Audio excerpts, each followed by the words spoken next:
Página 11. El efecto Lucifer. Capítulo 1. Crímenes contra la humanidad, genocidio, violación y terror. 3000 años de literatura nos han enseñado que ninguna persona o estado es incapaz de actuar con maldad. En el relato que hacía Homero de la guerra de Troya, Agamenón, jefe de las fuerzas griegas, dice a sus hombres antes de que se enfrenten al enemigo: ninguno de los que caigan en nuestras manos se libre de tener nefanda muerte, ni siquiera el que la madre lleve en el vientre, ni ese escape. Perezcan todos los de Ilio, sin que sepultura alcancen ni memoria dejen. Estas viles palabras las pronuncia un ciudadano noble de una de las naciones-estado más civilizadas de su tiempo, la tierra de la filosofía, de la jurisprudencia, del teatro clásico. Vivimos en el siglo de las matanzas. Más de 50 millones de personas han sido asesinadas sistemáticamente por fuerzas militares y civiles dispuestas a cumplir con las órdenes de matar decretadas por sus gobiernos.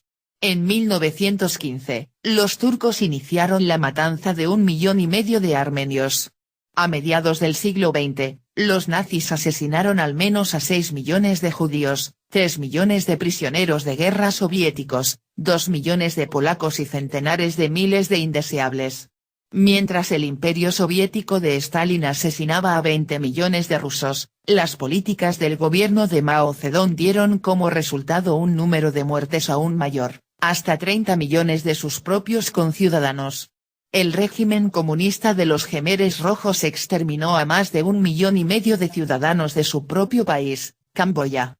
Se ha acusado al partido Ba'ath de Saddam Hussein de haber asesinado a 100.000 kurdos iraquíes. En 2006, el genocidio ha estallado en la región de Darfur, en la República de Sudán, un conflicto del que la mayor parte del mundo ha apartado la mirada.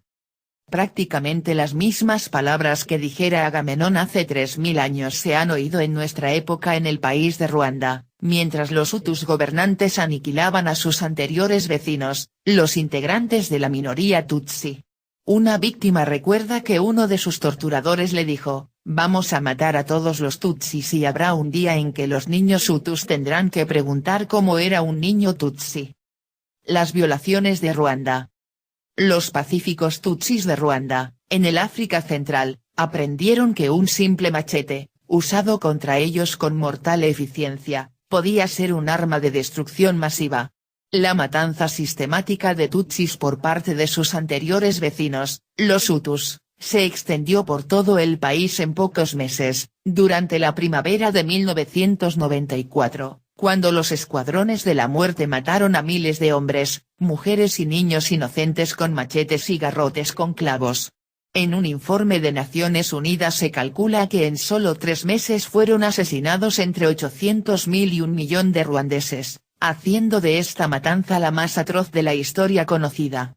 3 de cada 4 tutsis fueron asesinados. Los hutus mataban a sus amigos y vecinos cumpliendo órdenes. 10 años después, un asesino hutu decía en una entrevista: «Lo peor de aquella matanza fue matar a mi vecino, solíamos beber juntos y su ganado pastaba en mis tierras. Era como un pariente». Una madre hutu explicaba cómo había matado a golpes a los niños que vivían en la casa de al lado, que la miraban con los ojos llenos de asombro porque habían sido amigos y vecinos toda la vida. Dijo que alguien del gobierno le había dicho que los tutsis eran sus enemigos y les había dado un garrote a ella y un machete a su esposo para luchar contra aquella amenaza. Justificaba la matanza diciendo que había sido como hacer un favor a aquellos niños, que se habrían convertido en unos huérfanos indefensos porque sus padres ya habían sido asesinados. Hasta hace poco no se ha reconocido el uso sistemático de la violación de las mujeres tutsis como táctica para sembrar el terror y la aniquilación espiritual. Según algunos informes, todo empezó cuando un alcalde hutu, Sylvester Kakumbibi, violó a la hija de un amigo suyo y luego hizo que la violaran otros hombres. La joven contó más tarde que Kakumbibi le había dicho: «No malgastaremos balas contigo, te violaremos y eso aún será peor». A diferencia de las violaciones de mujeres chinas por parte de soldados japoneses en Nanking, que se describirán más adelante, donde los detalles de la pesadilla se habían desdibujado por unos defectos en los primeros informes y por la renuencia de los chinos a revivir aquella experiencia contándosela a extraños. Se sabe mucho de la dinámica psicológica de la violación de las mujeres ruandesas. Cuando los habitantes de la ciudad de Butare se defendieron del ataque de los Hutus, el gobierno provisional envió a una persona muy especial para que se ocupara de lo que el gobierno consideraba una sublevación. Esta persona, la ministra nacional de la Mujer y la Familia, era hija predilecta de Butare porque se había criado en la ciudad. Pauline Nyiramasuko, una tutsi que en su anterior trabajo como asistente social daba conferencias sobre los derechos de la mujer, era la única esperanza de aquella gente. Pero aquella esperanza se desvaneció de inmediato. Pauline organizó una trampa mortal prometiendo a los habitantes de Butare que Cruz Roja les daría comida y refugio en el estadio de la ciudad, pero lo que esperaba a los inocentes que se acercaron al estadio era una banda de milicianos hutus, los Interahamwe, que acabaron con todos ellos. Los ametrallaron, les lanzaron granadas y los supervivientes fueron asesinados a machetazos. Pauline ordenó a los milicianos que violaran a las mujeres antes de matarlas. Dio gasolina de su coche a otro grupo de asesinos que custodiaban a 70 mujeres y niñas y les ordenó que las quemaran vivas. También les conminó a que las violaran antes de matarlas. Uno de aquellos jóvenes le dijo a un traductor que no las podían violar porque habíamos estado matando todo el día y estábamos muy cansados. Nos limitamos a meter la gasolina en botellas y la esparcimos por las mujeres, después, les prendimos fuego. Una joven, Rose, fue violada por el hijo de Pauline, Salom, que decía tener autorización de su madre para violar a mujeres tutsis. Fue la única mujer tutsi a la que se dejó vivir para que pudiera informar a Dios como testigo del genocidio. Luego se la obligó a mirar mientras su madre era violada y asesinaban a 20 parientes suyos. En un informe de Naciones Unidas se calcula que durante este breve periodo de terror fueron violadas por lo menos 200.000 mujeres y que muchas de ellas fueron asesinadas después. Algunas fueron penetradas con lanzas, cañones de fusil, botellas o estambres de banano. Mutilaban sus órganos sexuales con machetes, agua hirviendo y ácido, les cortaban los pechos de cuajo, página 85. Empeorando aún más las cosas, las violaciones, que en su mayoría eran cometidas por muchos hombres seguidos, solían ir acompañadas de otras formas de tortura física y se realizaban en público para multiplicar el terror y la degradación, página 89. También se utilizaban para reforzar públicamente el vínculo social entre los asesinos hutus. Las violaciones en grupos suelen dar origen a esta clase de camaradería. No hubo límite para aquellas atrocidades. Una mujer ruandesa de 45 años de edad fue violada por su hijo de 12 años que tenía el hacha de un Interahamwe en la garganta, delante de su esposo, mientras se obligaba a sus otros 5 hijos a mantenerle las piernas abiertas, página 116. La propagación del SIDA entre las supervivientes de aquellas violaciones sigue causando estragos en Ruanda. Usar una enfermedad, una plaga, a modo de terror apocalíptico, de guerra biológica, aniquila a los procreadores y perpetúa la muerte durante generaciones, afirma Charles Strozier, profesor de Historia del John Hay College of Criminal Justice de Nueva York, página 116. ¿Cómo podemos ni siquiera empezar a entender las fuerzas que actuaron para convertir a Pauline en una clase nueva de criminal, en una mujer que orquestó una matanza de mujeres enemigas? Una combinación de historia y de psicología social nos puede ofrecer un marco de referencia basado en las diferencias de poder y de estatus. En primer lugar, Pauline se había sentido conmovida por la sensación de inferioridad de las mujeres hutus ante la belleza y la altivez de las mujeres tutsis. El hecho de que fueran más altas y de piel más clara, y de que tuvieran unos rasgos más caucasianos, las hacían más deseables para los hombres. A principios del siglo XX el poder colonial belga y germánico estableció una distinción racial arbitraria para diferenciar a dos pueblos que llevaban siglos casándose entre sí, que hablaban la misma lengua y que compartían la misma religión. Obligaron a todos los ruandeses a llevar encima un documento de identidad en el que constara si pertenecían a la mayoría Hutu o a la minoría Tutsi, y reservaron para los Tutsis el acceso a la enseñanza superior y los cargos de la administración. Esto había sido otro acicate para el deseo de venganza de Pauline. También es cierto que Pauline era una oportunista política en una administración dominada por hombres y que quiso demostrar su lealtad, su obediencia y su fervor patriótico ante sus superiores orquestando unos crímenes que ninguna mujer había cometido antes que ella. Instigar las matanzas y las violaciones de los Tutsis también fue más fácil, porque se les trataba como si fueran entes abstractos y se les aplicaba el término deshumanizador de cucarachas, algo que era necesario exterminar.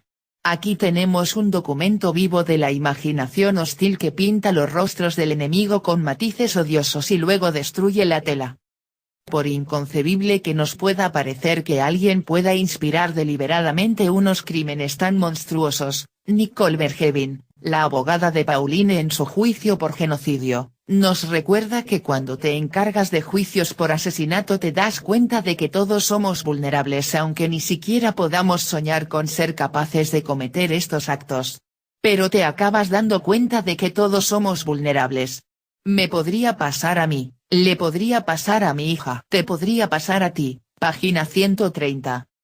La acreditada opinión de Alison Desforges, de Human Rights Watch, que ha investigado muchos de estos bárbaros crímenes, destaca aún con más claridad una de las tesis principales de este libro.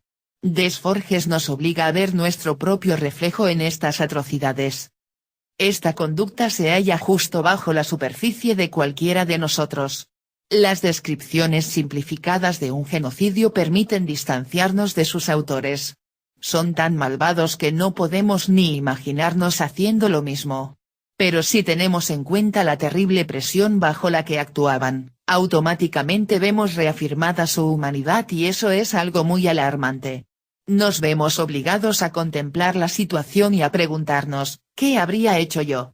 A veces, la respuesta no es nada alentadora, página 132. El periodista francés Jean Atzfeld entrevistó a 10 miembros de la milicia Hutu que hoy se encuentran en prisión por haber asesinado a golpes de machete a miles de civiles tutsis. Los testimonios de estos hombres corrientes, la mayoría de ellos agricultores y religiosos practicantes, aunque también había un antiguo maestro de escuela, son escalofriantes por la descripción que hacen, con toda naturalidad y sin remordimiento alguno, de aquella crueldad inconcebible. Sus palabras nos obligan una y otra vez a afrontar lo inimaginable, que el ser humano es capaz de renunciar por completo a su humanidad por una ideología irreflexiva, de cumplir hasta el exceso las órdenes de unas autoridades carismáticas de que destruya a todo aquel al que etiqueten como enemigo. Reflexionemos sobre algunos de estos relatos, que hacen palidecer la sangre fría de Truman Capote. Había matado a tanta gente que ya no le daba importancia. Pero quiero dejar claro que, desde el primero hasta el último que maté, no me arrepentí ni una sola vez. Cumplíamos órdenes. Estábamos todos entusiasmados. Formábamos equipos en el campo de fútbol y salíamos de caza como si fuéramos hermanos. Si en el momento de matar a alguno sentía pena y vacilaba, tenía que mirar muy bien lo que decía y procurar no revelar sus dudas por temor a que le acusaran de complicidad. Matamos a todos los que hallamos escondidos entre el papiro. No había razón para elegir, esperar o temer a nadie. Descuartizamos a conocidos, descuartizamos a vecinos, no hacíamos más que descuartizar. Sabíamos que nuestros vecinos tutsis no eran culpables de nada, pero culpábamos a todos los tutsis de nuestros problemas. Ya no los mirábamos uno a uno, ya no los reconocíamos como habían sido, ni siquiera a los colegas.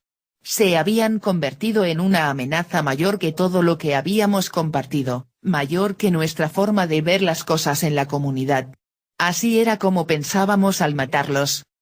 Cuando encontrábamos a un tutsi en los pantanos ya no veíamos a un ser humano, a una persona como nosotros, con sentimientos y pensamientos similares. La cacería era salvaje, los cazadores eran salvajes, las presas eran salvajes. El salvajismo se apoderaba de todo. La reacción especialmente conmovedora de Berthe, una de las Tutsis supervivientes, ante la brutalidad de aquellos asesinatos y violaciones, expresa un tema que volveremos a tratar más adelante. Antes sabía que un hombre podía matar a otro porque es algo que siempre ha sucedido. Ahora sé que hasta la persona con la que has compartido comida, o con la que has dormido, te puede matar sin problemas. El vecino más cercano te puede matar con los dientes. Esto es lo que he aprendido del genocidio, y mis ojos ya no ven el mundo como antes.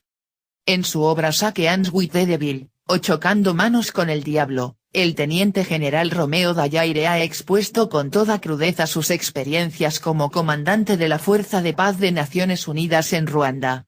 Aunque pudo salvar a miles de personas gracias a su heroico esfuerzo, Dallaire se quedó destrozado al no poder conseguir más ayuda de Naciones Unidas para impedir muchas más atrocidades. Acabó sufriendo un grave trastorno por estrés postraumático como víctima psicológica de aquella masacre. Página 13.